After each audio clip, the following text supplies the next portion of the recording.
আমার মা কেঁদে কেঁদে যখন বললেন যে আমার স্ত্রী তার সাথে চরম বেয়াদবি করেছে, তখন আমি রাগের মাথায় আমার স্ত্রীকে স্টোর রুমে লক করে আটকে রেখেছিলাম। ভোরবেলা যখন আমি দরজাটা খুলি, তখন ভেবেছিলাম সে হয়তো নিজের ভুলের জন্য অনুতপ্ত হয়ে ক্ষমা চাইবে, কিন্তু দরজা খোলার পর যা দেখলাম তাতে আমার হাত পা অবশ হয়ে গেল। ঘরটা সম্পূর্ণ খালি, মেঝেতে পড়ে আছে তার হাতের আংটিটা আর একটা পুরনো বাক্সের উপর রাখা একটি প্রেগনেন্সি টেস্ট কিট, যার পেছনে আমার ডাকনাম লেখা। আমার নাম অ্যান্ড্রু। আর সেদিন রাতে আমি এমন একটা কাজ করেছিলাম যা কোনো ভদ্রপুরুষ কোনোদিন করতে পারে না। আমি আমার স্ত্রীর চেয়ে আমার মাকে বেশি বিশ্বাস করেছিলাম। আবারও সবকিছু শুরু হয়েছিল সাবানার আমাদের বাড়িতে রাতের খাবারের টেবিলে। টেবিলে রাখা ছিল ঠান্ডা রোস্ট, তাজা বিস্কুট আর এক থমথমে নীরবতা। আমার মা মিসেস ক্যাথরিন টেবিলের মাথায় রানীর মতো বসেছিলেন। আমার স্ত্রী সারা খাবারের এক লোকমাও মুখে তোলেননি। বেশ কয়েকদিন ধরে ওর মুখটা ফ্যাকাশে দেখাচ্ছিল, ক্লান্ত ও অবসন্ন। ও নিজের পেটের উপর হাত চেপে ধরে রেখেছিল, যেন এমন কোনো কষ্ট আড়াল করার চেষ্টা করছে যা মুখ ফুটে বলার সাহস ওর নেই। স্যুপটা একদম ঠান্ডা। মা মুখ ঝামটা দিয়ে বললেন, সারা একটা দীর্ঘশ্বাস ফেলল।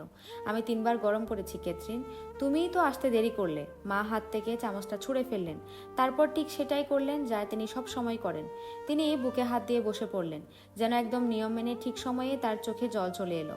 দেখলে অ্যান্ড্রু, তিনি ফুপিয়ে ফুপিয়ে বললেন, ও আমার নিজের বাড়িতে আমাকে এভাবে অপমান করছে। আমি প্রচণ্ড রেগে দাঁড়িয়ে গেলাম।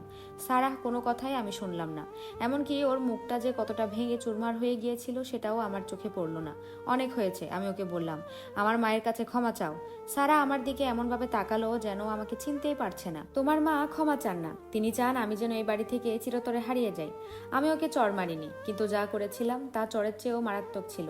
আমি ওর হাতটা শক্ত করে চেপে ধরে সিঁড়ির নিচে ওই ছোট্ট স্টোর রুমটার দিকে টেনে নিয়ে গেলাম, যেখানে আমরা পুরনো বাক্স, ভাঙা চেয়ার, ক্রিসমাসের সাজসজ্জার জিনিস আর এসব ফালতু জিনিস রাখতাম যা কেউ দেখতে চায় না। তোমার অহংকার যখন কমবে তখন বের হবে, এই বলে আমি দরজাটা বাইরে থেকে লক করে দিলাম। ও কোনো চিৎকার করলো না, তাতেই আসলে আমার ভয় পাওয়া উচিত ছিল। ভেতর থেকে শুধু ওর নিচু আর ভাঙা কণ্ঠস্বর ভেসে এলো, অ্যান্ড্রু, দোহাই তোমার, আমাকে এখানে আটকে রেখো না প্লিজ, অন্তত আজকের দিনটাই নয়। কিন্তু মা আমার পেছনে দাঁড়িয়ে নিঃশব্দে কাঁদছিলেন, আর আমি ছিলাম এক আস্ত মূর্খ। ওকে ওখানেই থাকতে দাও, মা বললেন। বেশি কথা বলা মেয়ে ছেলেদের এভাবেই শিক্ষা পায়। কথাটা শুনে আমার মনের ভেতর খটকা লেগেছিল, কিন্তু আমি কিছুই করলাম না। আমি ঘুমাতে চলে গেলাম। মাঝরাতে আমি ঘরের ভেতরে ভারী কিছু পড়ার শব্দ পেলাম।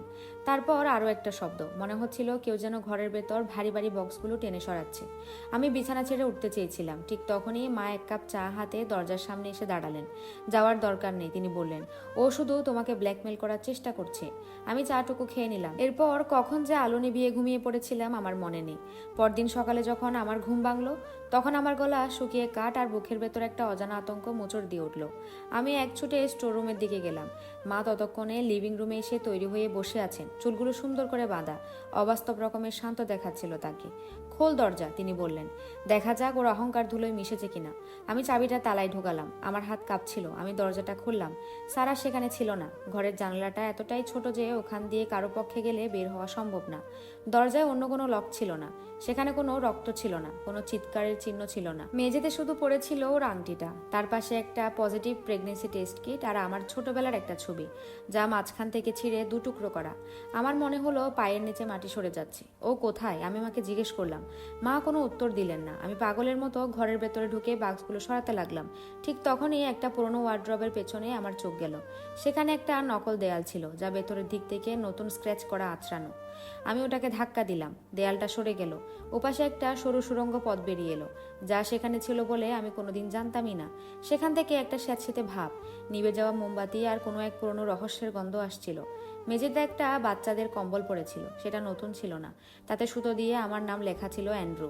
আমি স্তম্ভিত হয়ে গেলাম। পেছন থেকে মা একটা আর্তনাদ করে উঠলেন, ওখানে যেও না। কিন্তু ততক্ষণে অনেক দেরি হয়ে গেছে, কারণ ওই অন্ধকার সুড়ঙ্গের শেষ মাথায় হলুদ টেপ দিয়ে আটকানো বাক্সগুলোর মাঝখান থেকে আমি সারাহর কণ্ঠ শুনতে পাচ্ছিলাম।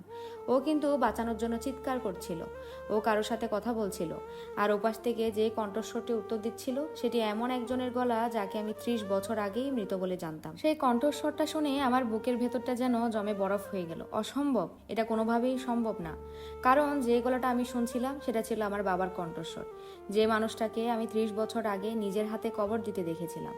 আমি নিঃশ্বাস বন্ধ হয়ে অন্ধকার সুড়ঙ্গটার ভেতর আরও একটু এগোলাম। চারপাশে স্যাঁতস্যাঁতে গন্ধ, মাথার উপর মাকড়সার জাল, আর দেয়ালের ফাঁক দিয়ে টুপটাপ করে পানি পড়ার শব্দ। সামনে ক্ষীণ আলো জ্বলছিল, সে আলোয় আমি সারাহকে দেখতে পেলাম। ও মাটিতে বসে আছে, দুই হাত নিজের পেটের উপর চেপে ধরে, মুখ ফ্যাকাশে, চোখ দুটো কান্নায় ভেজা। আর ওর সামনে দাঁড়িয়ে একজন বৃদ্ধ মানুষ, লম্বা সাদা দাড়ি, কাপা হাত, কিন্তু সেই চোখ, আমি সেই চোখ চিনতাম। বাবা। লোকটা ধীরে ধীরে আমার দিকে ফিরল।